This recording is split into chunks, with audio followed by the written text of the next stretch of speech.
Yes, welcome into Running It Straight for another Wednesday, the 3rd of July. It's great to have your company as we talk rugby league for the next hour up until 3 p.m. Sammy Hewat alongside former Warrior Anthony Gelling, and we have a lot to talk about over the next hour.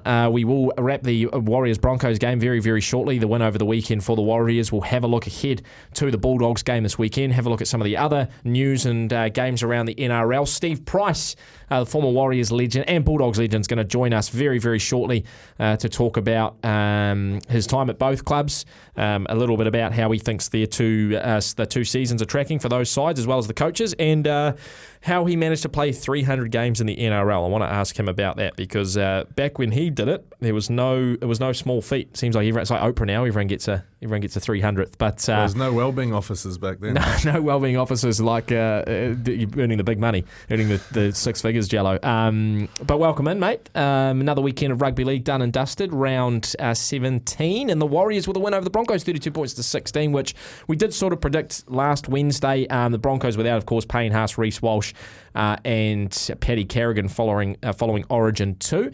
But the Warriors getting the job done and looking damn good at it as well, Jello. Hallelujah. They look good, mate. Look very, very good. Tamati Martin once again back in the driver's seat. Yep. And is that 4 from 4, we could say? It is, yeah, with Tamati, yeah. 4 big ticks there. Well done. You know what I love, and Aish brought it up in the commentary as well, I think actually you might have mentioned it to me too, is having a right foot kicker on the right side and a left foot kicker on the left side with Chanel. Having two different boots is incredible. And am I right in saying Luke Metcalf's a left foot kicker? Or a lefty? I'll have to check. But you know, not a lot of NRLTs have that luxury, right? Left kicker for the left side, right kicker for the right side, or kicking across. You know, you generally have to get the right kicker sort of kicking to the outside. Yeah. And I think that makes a massive difference. Because I thought the kicking game was massive on Saturday. Oh, it's huge. And you look at, like, watching some games over the weekend, particularly the Bulldogs, like the difference that makes having, like, a Matt Burden, where they were getting pinned down. Sharks had him pinned, coming out of their 30, 40 each time, and he'd just hoof it down, and they'll catch it on their try line, and then that would save the whole set. And that kept them in the game. And you know what else is a good example of that? Is New South Wales in game 2 with Mitchell Moses. Like, the kicking game from that to Nico Hines was chalk and cheese. And I think it basically won them the game. Some of those kicks were incredible. You know, the one where they let it bounce, Reece Walsh and was it Coates or someone? They sort of caught underneath it, let it bounce, went over the line, and they got a 40-20 from it. Well, I've always been a big advocate for Nico for the Origin thing, and I've always said give him another chance. But watching that Bulldogs-Sharks game, you could see the effect of it, where his kicks were, it was kind of like mini mod, you know? Yeah. Like little P-rollers going over halfway. Yeah. He put up a couple of good bombs and stuff close to the line, but from his own half, there was... There's no contest, him and Matt Burton. Now, I didn't mention that we've actually got a third guest with us in studio today. Underneath our desk here, do we introduce or do we just let him play around? Oh, we'll just keep going until he makes himself known. Little Ali Gelling. Ali, baby Jello is underneath the desk and may feature throughout Running It Straight this afternoon. Like I said, we're going to talk with Steve Price very, very shortly, but just quickly finishing up on the Warriors-Broncos game. Of course, the question everyone wants to talk about, Jello, is Tamati Martin, Chanel and the halves. What does it mean? What does it mean for Sean in 3 or 4 weeks' time? What does it mean for moving forward, I guess? Well, I don't know. I think you want to have a succession plan for the time when Sean does hang up his boots, which could be this year. You know, he hasn't announced if he's going to play on another season. Even last year, he was a bit unsure.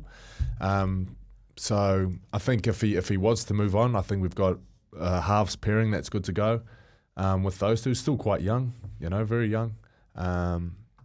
But yeah, it'd be interesting to see the decision that Sean makes and to see what the extent of his injuries are as well. Because it seems to be kind of calf, and I think Achilles. And I think that's look, this conversation has got so many facets to it, and there's so many places on the spectrum of where people sit with the whole, you know, Sean, should he be playing and should it be Tamati, etc. And I think something that people need to remember are those injuries. Like, Sean, for the most part of 2023, was fit. And, you know, we saw him as basically a Dally M halfback. But this year he's dealt with a lot. He's dealt with the hamstring, with the Achilles. So he's just not fully fit. So judging him off the performances where he hasn't been fully fit is somewhat unfair. But the question still remains of whether he should be there. Like, if he's not fully fit, should he be in there over Chanel and Tamati when those two are playing very well? I also think, just quickly, Tamati is a 7. Like, the problem is also, it's not whether or not who's better, Sean or Tamati. It's you can't have them both, because Tamati just, to me, doesn't work as a 6. Yeah, you're playing with two sevens essentially. Yeah. But that's part of it too. Like the way that your body holds up for these games, that's a factor that goes with all the other factors. You know, how's your passing? How's your kicking? How's your direction around the field? How's your body? Like that's a factor. That's a good point. Yeah, for sure. That conversation will continue over the next coming weeks. And look, if they can beat the Bulldogs, and it's a massive game this weekend, because it's two teams that are, you'd look at them on paper and say they're top 8 teams. Certainly the Bulldogs just outside of the 4, playing some of the best football in the NRL, and it's right before the bye. So it's sort of that 4-point swing, isn't it? If the Warriors get a win here, plus the 2 points from a bye, it's sort of a bit of a 4-point swing. So it's a huge boost. They needed to get that win against the Broncos, Jay. It was a massive, had they lost that 3 in a row going into the Bulldogs game, it's like I almost am at that point of writing them off. They're still teetering on that edge for me. I think a win this weekend will be massive for them, but they needed to get that done against the Broncos, and they did it well. Was there anything else from that game that I guess stuck out to you that you sort of, you want Weeby to bottle up and just bring into the next couple of weeks? Just taking that confidence. You could say that the Broncos, yes, they didn't have their stars.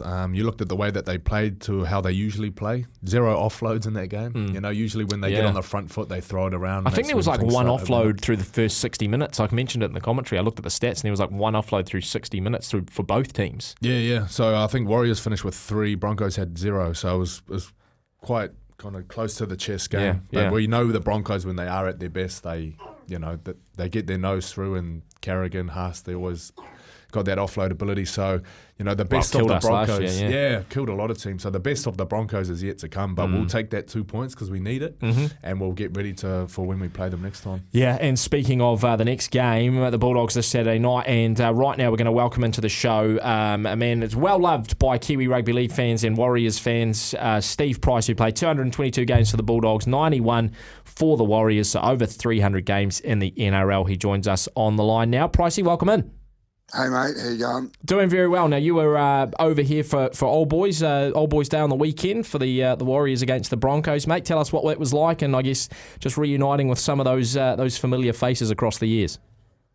Yeah, it was really good, mate. I haven't been over to one since COVID, so I'm sure there was a few of the other boys in a similar scenario, and there was so many faces I haven't seen for years and years. So it was really good to see them, and obviously the boys played very well also. The Warriors always talk about, Pricey, the connection that or the culture, I guess, they build with players and when they're at the club and the time that they spend, and no matter how long it is. Do you sort of still feel a sense of that when you come back and you sort of meet up with everyone? Is it almost like old times? Yeah, it was. It was really good, mate. It was sort of, haven't seen Simon Mannering for years, and it was as though that we were still training together. He still looks that young too. He does.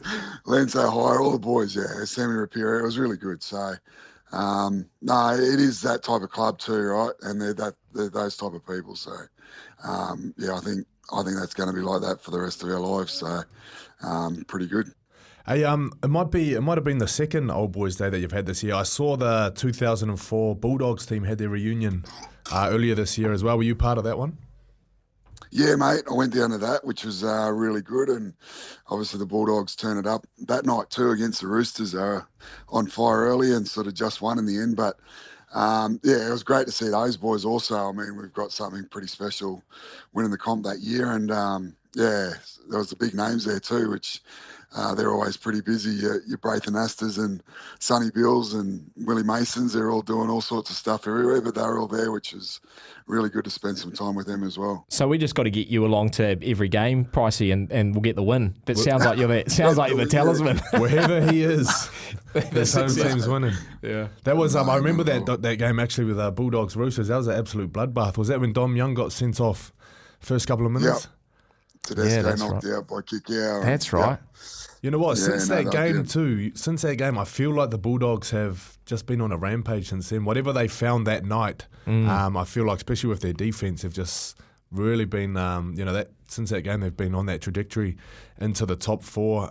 Looking at the game this weekend, it's hard to pick. I really don't know. Well, it's a big test for both teams, and Pricey, I mean, I'm not sure how much you sort of do keep an eye on either club, but obviously both of them are teams that want to solidify a spot in the top 8. The Warriors just outside, the Bulldogs sort of close to a top 4. And we all know the story too, right, of Serraldo and Andrew Webster both coming out of Penrith, so they're going toe-to-toe. I mean, are you following both closely? Are you sort of keeping an eye on them, and how do you think it might shape up on Saturday? Yeah, absolutely, mate.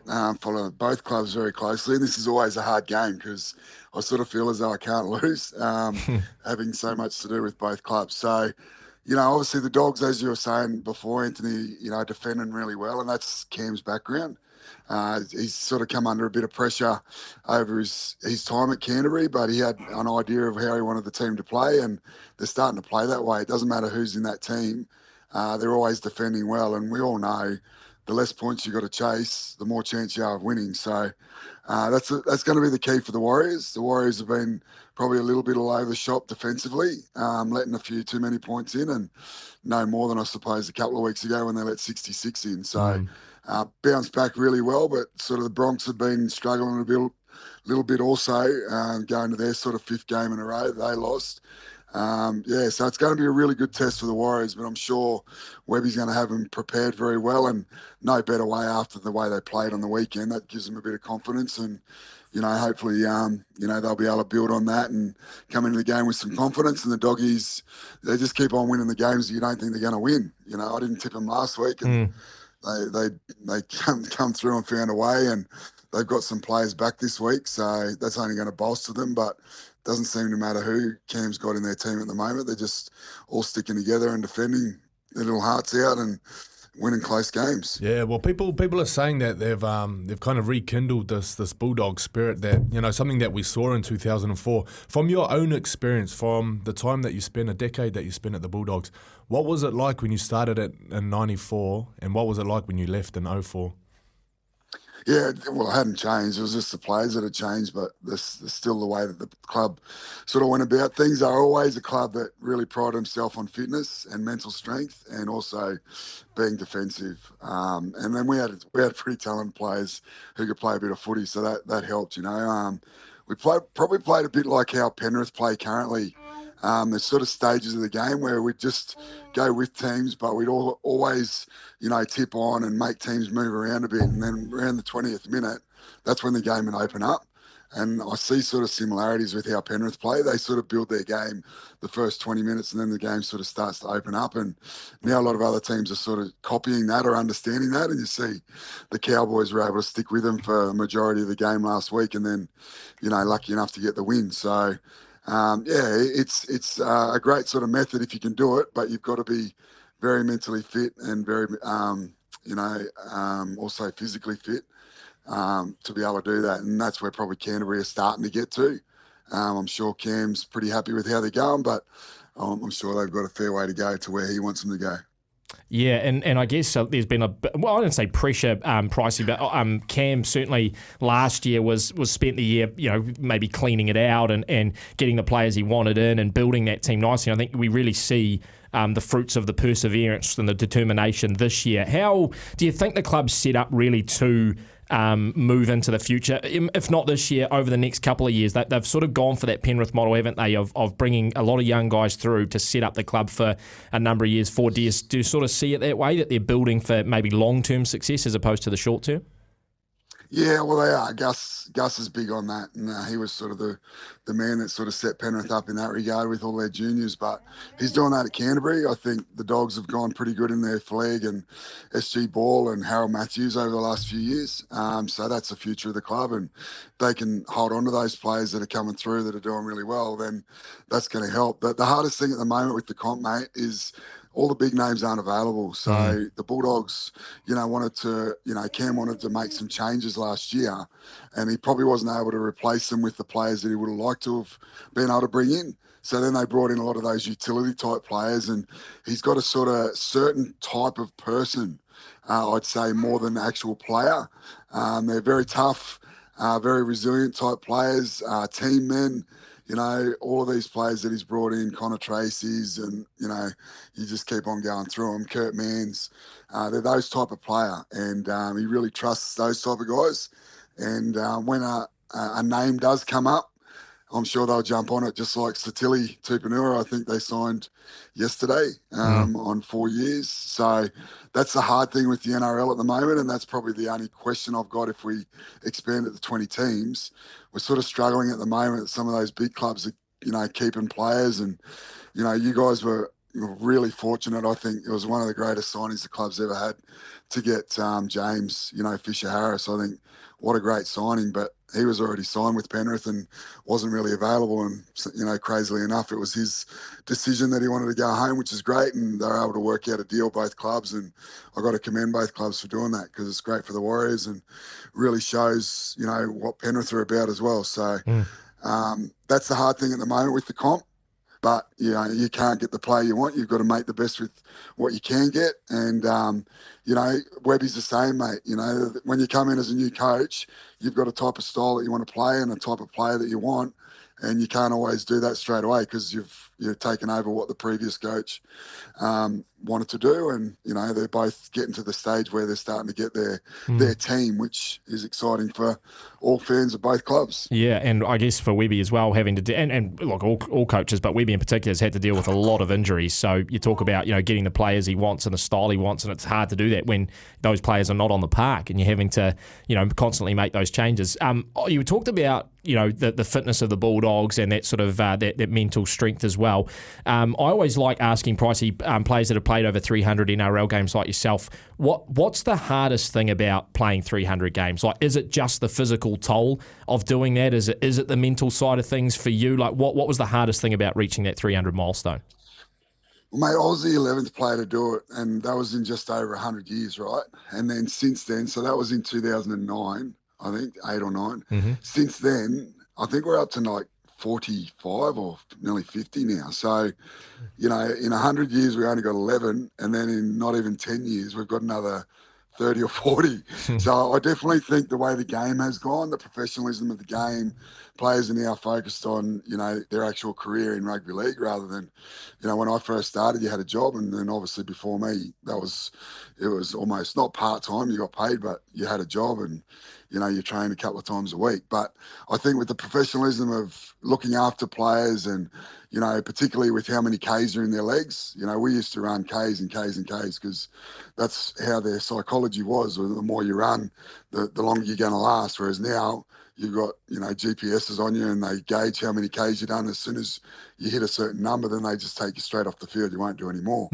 I think now the biggest challenge is mental. Is being able to get up every year, and particularly those guys who play, say, State of Origin and international footy, you're playing up to sort of 40, 50 games a year, which I know in the UK that's what they do every year. But when you're looking at that sort of standard of the NRL as well as State of Origin and Test footy, you sort of look at Cameron Smith and you go, that is an absolute freak. He's remarkable, particularly playing in the middle, But yeah, most of the guys now, they're sort of able to get to the 300 mark a lot easier than what they did back in the day. The game certainly has changed, and, how players get looked after has changed and all that sort of stuff. And, we're probably going to see that goal a bit more achievable than what it used to be, that's for sure. Yeah, so Pricey, 313 games all up. It was just after the, I think you hit the 222 for the Bulldogs before you decided to move over to New Zealand Warriors. Mate, what was behind the decision of moving to the Warriors? I never even thought of going to another club, and then the actual Warriors sort of contacted me. I knew one of the guys who'd been at the Bulldogs, and I think he was Mick Watson's brother-in-law. So he sort of contacted me out of the blue, and he knew my contract. When we had our salary cap issue, I signed a 4-year deal, but 2 of those 4 years were in mutual favour, and then the second 2 were in my favour. So he knew that, no one else did, and yeah, he just sort of reached out and asked me the question, and then we had a couple of meetings and sort of got me thinking about, something else. And yeah, we probably couldn't have kept everybody.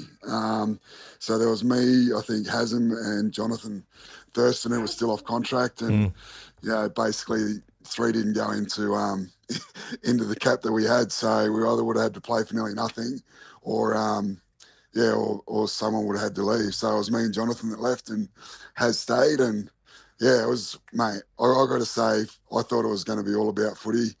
But my biggest fear was whether the family would enjoy it, and that was the greatest part. Like, my kids and my wife and myself had the absolute greatest time we could ever even imagine. Our time away from footy over there was unbelievable, and then obviously on the field was fantastic as well, to be a part of sort of getting the club to a scenario where they weren't sort of known as up and down performers, being consistent, which is, when I went to Canterbury, that's what the culture was all about. You either survived or you didn't stay around. So sink or swim, and that's sort of where we tried to get the Warriors to have standards, and Ivan did a great job with that, as well as John Hart and all the players. We had some really good kids coming through as well. The Warriors started recruiting the best kids in New Zealand rather than sort of the leftovers, because every other club would attack New Zealand like it was a shopping centre and trying to buy the best kids. And, then your Benny Madalinos and, all those young kids, Sam Rapiras and that, started coming to the Warriors, and we started being able to, have the best kids at the Warriors and that were in New Zealand. And, they were sort of with a couple of Aussies hanging around, and we had a pretty good combo with a pretty good coach. Yeah, no, Pricey, you said you loved it, and I know the Kiwi fans loved having you here. I just mentioned your name out in the office there that we had you on, and someone said you were their man crush during those days, mate. So just before we do let you go, mate, we've got to talk about where the Warriors are at in 2024. I mean, they're outside of the top 8 at the moment. They flew high in 2023, making the top 4 for the first time in donkey's years. Where do you see them at this year, and do you see them, I guess, making a finals push? Yeah, I do. I think they got the team. I suppose the only question mark is it is a little bit older. Shawnee J's a bit older. Tohu's a bit older. Adam's going to the Sharks. The boys are getting a little bit older and sort of more injuries, as you were saying before. And, that standard, I suppose, was set last year. And now every time they come up against a team, there's an expectation. So the opposition are ready to go, right? And the team just have to be able to deal with that better. Rather than flying a bit under the radar last year and sort of surprising everybody, and then all of a sudden at the end of the year they're in the top 4 and everyone's going, oh my God, like, Warriors had such a great season. This year it's been a bit tougher, and that's what the NRL's about, mate. And that's why you look at the Penriths and, these sort of teams, the Melbourne Storms, that are up there every year, and you just go, how phenomenal is it? And the players change and all that sort of thing, but where they finish doesn't change. And that's where the Warriors are trying to get to as a club. And there's always been a few speed bumps along the way, but I think Webby's definitely on the right track, and he's getting the right team to do that. And they just got to believe and just be consistent every week, and whoever comes up, which they have, do a really good job. Some of those young kids that have come in have been phenomenal. So that's all they got to keep doing, and they just got to keep believing, whether they play away or at home, sell out every week at Mount Smart. Yeah, that's unbelievable. One of the real excitements of me coming to the Warriors was when I was at the Dogs, we'd always play the Warriors and be a sellout. I think everyone loved the Dogs as well in New Zealand, and I thought this would be pretty cool to play for this team as a home player. Yeah. I got to do that a couple of times, but these boys are doing it every week, which is just outstanding, and congratulations to all the fans for getting behind the team. So, it's the ball's in their court, and they just got to get on a roll, mate. Once the Warriors get on a roll, very hard to stop. Yeah, no, we agree, Pricey. Quick prediction for Saturday night then, just to put you on the spot in front of the New Zealand listeners. I'm going to go 20-all, and we're going to overtime, and it'll be a draw. Oh, I was going to say, don't give us another draw, Price. You've had one already in 2024. We can't do that, mate. Really do appreciate. There's no penalties in the overtime. It's a draw. Do appreciate you coming on, Pricey. As I mentioned, the Warriors and Kiwis fans absolutely love you. Love hearing from you, and so do we, mate. So really appreciate it, and enjoy Saturday night. Hopefully, we'll catch up again soon. Will do, mate. Great chat. Steve Price joining us there on Running It Straight to get great to have his thoughts, and crazy that steady throughout Jello 300 games, how basically no one had done it when he was around, but now everyone, it's like Oprah, everyone gets a 300th. Yeah, well, it's special. Those, I think he said those 11 players that did make it. Yeah, like, all those guys are very. And I remember Steve Price. I remember like his 300th game coming up at the club, and how massive it was. I mean, it's still massive for any player now, but just how massive it was at the time. Thinking, oh my gosh, we got this guy who played 300 games playing for the Warriors. Like it was, it was sort of legendary. But it's great to have Steve Price in his thoughts ahead of this weekend where the Warriors take on the Bulldogs. We'll take a short break here on Running It Straight. When we come back, we'll have a look at the two sides squaring off on Saturday night over in Sydney. Welcome back into Running It Straight. Great to have Steve Price on the show just before the break. If you missed that, you can go check it out on all of our podcast channels. Just go to SENZ League. You can find all of our league content across the station on that particular channel. But great to catch up with Pricey. Right, let's talk Bulldogs Warriors this Saturday at 5 p.m. at Accor Stadium in Sydney. There'll be lots of Warriors fans over in that part of the world showing up at Accor Stadium. There'll be a lot of Kiwi fans and the Bulldogs fans who have started to show up as well. Unfortunately for Accor Stadium, Jello, even if you get it, quarter full, half full, or I should say even if you get 20,000, it's only a quarter full. Yeah, so quarter full, there's a problem with the Accor Stadium. But it'll be rocking for 5 p.m. on Saturday, and it is the 5th place Bulldogs against the 13th place Warriors. And we'll start with the Warriors team, the 17, unchanged from Andrew Webster across the board. I'll go through it quickly for you. Nickel Klukstar at the back, Watene Zelezniak and Montoya, the two wingers, Tuivasa-Sheck, Pompey in the centres, Harris Tavita Martin in the halves, of course, Adam Fanua, Blake Mitch Barnett starting props, Wade Egan number 9, then Nia Kortek, Kate Ball in the second row, Tohu Harris the lock, Freddie Lussick, Dylan Walker, Jazz Tavanga, Jackson Ford on the interchange. Potentially room for last minute changes as Andrew Webster did last week where Dylan Walker started in the number 13. They did slate Mitch Barnett to start in the second row, but he's named to prop this week. But what do you make of the 17, Jello? And do you think maybe Dylan Walker does start in that 13 position? Yeah, I think they might move Walks there, but I think it was predicted that they might go with an unchanged team. You know, this is a side similar side that's done a good job so far this year. I'm still not happy with Roger at the centre. I know I've been talking about it all year. I just think they don't get much out of him in that position. Like, I'm a big advocate for him to... Did score a try on the weekend, but... If he didn't do that, though... Yeah, that's fair. I think the noise would be louder, like, did he play? Because the week before against the Titans, same thing, very, very quiet, hard for him to get involved. I just know that if he's on the wing, he's going to be a lot more involved. And if people say, oh, well, he's wasted on the wing, right? Do you think Brian To'o is wasted on the wing? Yeah, that's fair. That's a fair call. And you know he's going to get those carries out of the back, which he doesn't really get when he's playing in the centre position. With the Bulldogs 17, Connor Tracy starts in the fullback position. Jacob Carraz, Blake Wilson, the two wingers. Stephen Crichton, Bronson Cherry in the centres. Matt Burden and Toby Sexton are the two halves. Then Max King, Samuel Hughes in the front row. Reid Marty, the number 9. Kikau and Salmon in the second row. Bailey Hayward, the 13. And you got Kurt Mann, Josh Curran coming up against his former club. Curtis Moran and Lepoi Hopoi in the on the interchange. What do you make of the Bulldogs 17, Jello? Well, I look at it a little bit differently now that after we spoke to Pricey. You know, and he said they've gone for this kind of utility type player, but they're looking at the type of person, not so much the type of player, not so much a specialist at each position, but the type of person. You know, he mentioned these names here, the Salmons, the Kurt Manns, guys that just roll up their sleeve and get the work done. And, you know, the success that they've had so far this year has come off the back of doing exactly that. I watched that game against the Sharks last weekend. I think the Sharks, they were quite clever about what they done. So they really spot up Viliami Kikau on that left edge. And round about the 50-60 mark, he was gone, like hands on knees, gone. And it took a lot of sting out of the left edge attack for the Doggies, which has been quite potent, like a real threat for them. So I think the Warriors could get some joy doing the same thing, targeting Viliami, making him work in defence. You know, if they see him at market, just keeping the ball there and going again. But you know, it is an impressive team for the Doggies. This is going to be a very close game. What are you seen from the Doggies over the last sort of month and a half, 2 months, where they've been playing some of the best footy in the NRL? What have you seen that maybe the Warriors should be a little bit scared about? And what are maybe some areas, you mentioned Viliami Kikau there, some areas that you think the Warriors need to target if they want any chance of getting a result? They just have to be really good with the ball. They got to keep hold of the ball.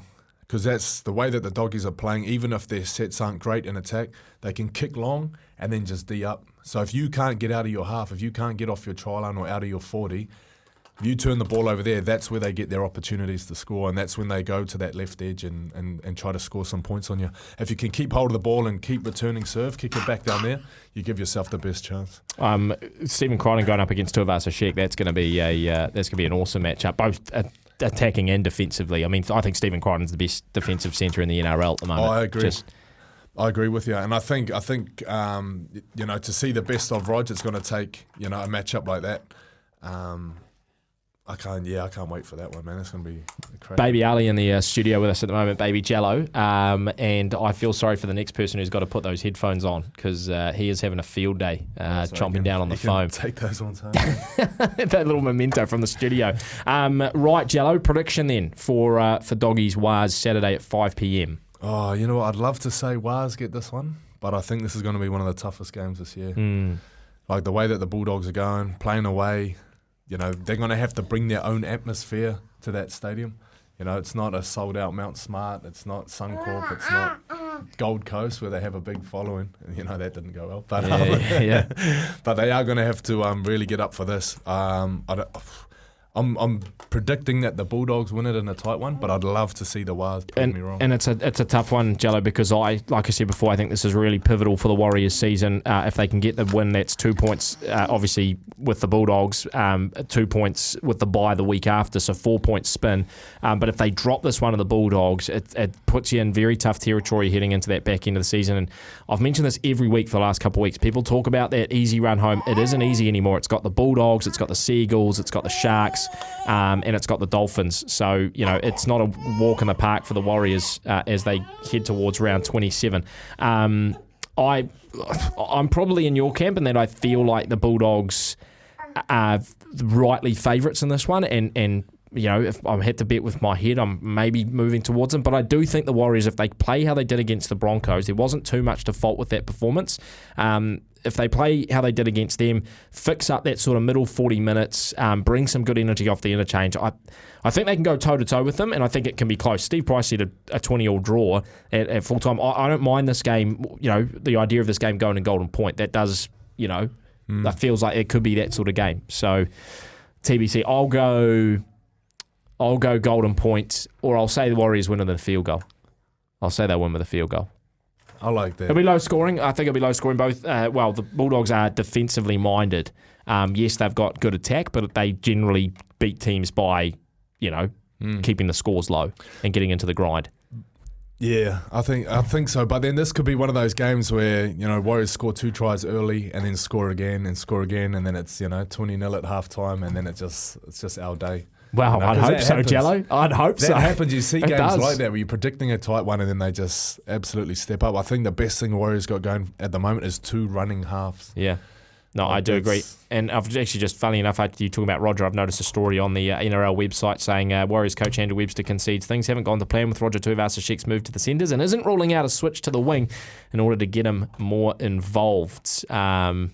He says, I've been pretty open and honest that I don't feel like I've made it work as well as it could, Webster said when asked about his development as a centre. We've seen it in glimpses. Impressed with his defensive effort against the Broncos. His tackles, he had really good carries and got us out of trouble a couple of times with 15-metre runs. I just wish he had more opportunities to do it. So not completely off the table for Coach Andrew Webster. But anyway, there you go. Bulldogs on Saturday night. Jello's predicting either the Bulldogs getting it done or the Warriors absolutely blowing it out. I think it's going to be low scoring and close. I think it could go to Golden Point or there will be a field goal involved. We'll take a break here on Running It Straight. When we come back, we'll have a look at some of the other key matches across this weekend's NRL, and as we round out the show before 3 p.m, we will have another player in our Simpsons XIII to add on to. So we will do all of that after the break. Welcome back into Running It Straight here on SENZ. We're talking rugby league up until 3 p.m. We've just chatted Warriors Bulldogs Saturday at 5 p.m. Let's have a look at some of the other big games across the NRL this weekend. Starting tomorrow night with the Eels and the Rabbitohs at CommBank in Sydney. The Eels fresh off that close loss to the Knights. They nearly picked that one up in what was probably the game of the round. The Rabbitohs fresh off the bye and looking for, I think it's win number 5 on the bounce. The big news out of that one, Ben Hornby, the Rabbitohs' interim coach, saying that Latrell Mitchell won't be put into the centres. He'll stay at the fullback position. That's where the numbers suggest he's playing his best footy.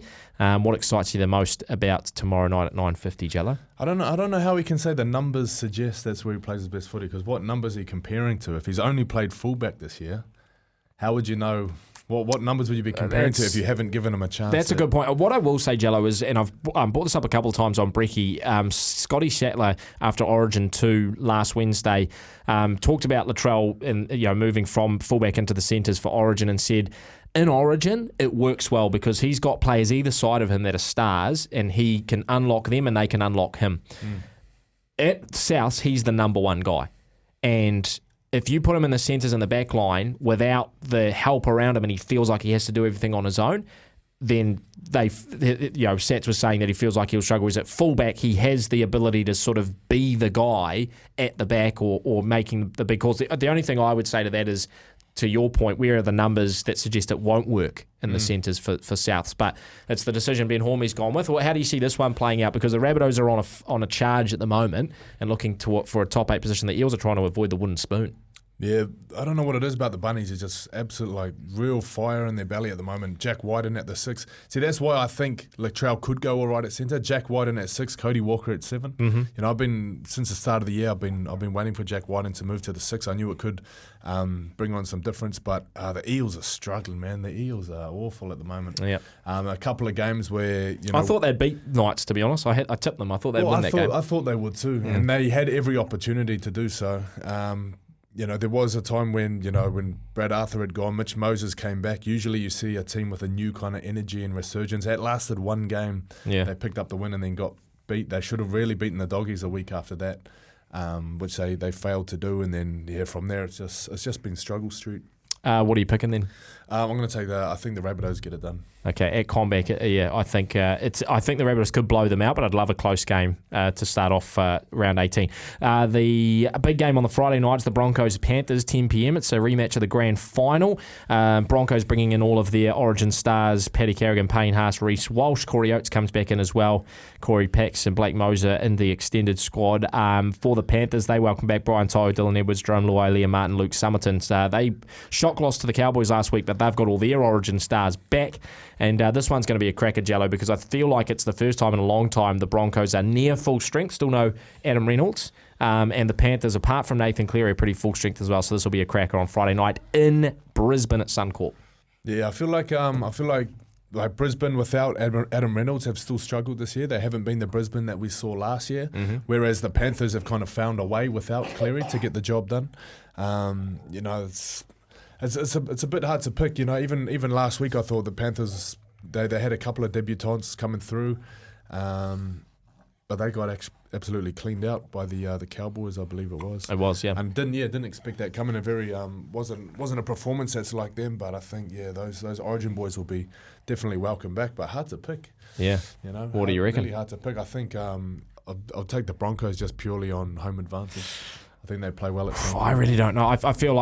I feel like the energy of the crowd in the grand final last year, I think they'll do it, but the Panthers very rarely drop 2 in a row. So, it's hard to pick. I think I'm leaning towards Broncos or Jello. Could be a classic. Could be a real close classic game. Well, it's hard to think the Broncos are in 10th. I know, it is hard. We still look at them as this real dangerous, threatening team, but they just... I think they'll find. I think once they get Adam Reynolds back, which I think is in around 2021 maybe, I think, they'll make a push, and they just need to make the top 8, and who knows where they can go from there. But, it's... Gosh, that one's going to be really hard. I'll probably backflip the night of and change my tip and regret it after the 80 minutes. But for now, I think I'll take the Broncos in a close one. The other game, the last game, there are some great matchups across the weekend, by the way, with Cowboys-Seagulls on Saturday at 9:35. Raiders-Knights on Sunday should be a pretty good game as well. But the other one I wanted to touch on was the Roosters-Dragons, which is Sunday, 4 p.m. Repeat of the Anzac Day clash, where the Roosters absolutely pantsed them. But the Dragons, winning big last week against the Dolphins, and they find some form inconsistently. What do you make of that one? Yeah, well, it's a funny one because you look, I just no said Joe Manu as well, by the way, for the Roosters. Yeah, it's a funny one. I just said I'm shocked to see the Broncos in 10th. I'm just as shocked to see the Dragons in 8th place. Start of the year we're talking about how awful they were, how inconsistent they were, and they just keep finding ways to play well and get a couple of big wins.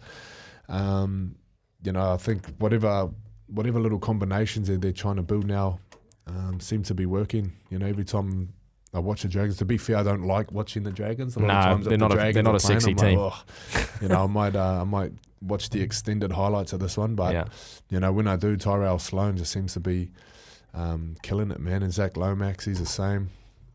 What do you reckon then? I'm going to take the Roosters in this one. I do think the Roosters are going to have a really strong. I think without Joe Manu, it'd be interesting seeing Sully down that edge, but maybe throw on a bit of money for any time try score. Moses Sully, gamble responsibly, R18. But I think I'll take the Roosters as well, Joe. We're going to take our last break. When we come back, it's our Simpsons 13. We've got another selections to make. We'll run you through what we've got so far and round out the show before we hand over to the run home. Back in a moment. Welcome back into Running It Straight. Just before we hand over to the run home, we've got to do our Simpsons 13, another selection for myself and Jello as we give out 13 of rugby league players based entirely off the Simpsons. Now, for myself, my team so far, Nelson Muntz, Judge Schneider, the two props, Snake, Jailbird, and groundskeeper Willie in the second row. I've got Santa's little helper in the number 1 jersey. I've got Smithers in the number 6, the best right-hand man going around. Jello, who do you have? Just remind us. I got Ned Flanders at centre, Troy McClure at number 6, got Kearney, Bart Simpson and Barney Gumble in the front row, and number 12, Duffman. Now, whose pick is it this week? Is it mine? I think you picked first last week. Yeah, because I was scared you were going to take mine. Right, I'm going for my number 7. So I've got Smithers in the number 6. You might think I'll go Mr. Burns in the number 7. I'm going Pooh. Oh. And you know why? Why? Because he runs the shop. He runs the shop. He runs the cutter. He doesn't take any flack out from his customers, and I don't think he'll take any flack from in the 7 position. He'll run the show. He's a good man manager. Probably keeps a couple of staff in check in the Superette. So I'm going Pooh for my number 7. Have an international experience as well. I like that. He's fearless. All the times he's almost been robbed, he never takes a backward step. Exactly. I'm going to take the older of the brothers and neighbour of Bart Simpson, Mr. Todd Flanders. Oh, okay. Get the Flanders brothers going. Yeah. Where's he going, by the way? I'm going to take him at 7. Okay. Number 7, yeah. I think he just brings a level of professionalism to the team. And athleticism. That sort of professionalism you're not going to get from, say, Troy McClure. No, you need someone to... You need balance. You need balance. I like that. All right, we'll keep that running throughout the next few weeks. We've got, 5 or 6 positions left to fill on our Simpsons 13. But that's been us running it straight for another week. It's a big shout out to Ali, baby Ali, that's been in here helping us out on the show today, and Steve Price as well. You can go and listen to that interview if you missed that on our podcast channels. Running it straight, we'll have live commentary of the Warriors Bulldogs on Saturday from 4:30pm build-up. Myself and Aish on the call for you that one, and we will see you back here next Wednesday. SENZ, it's Kiwi for Sport.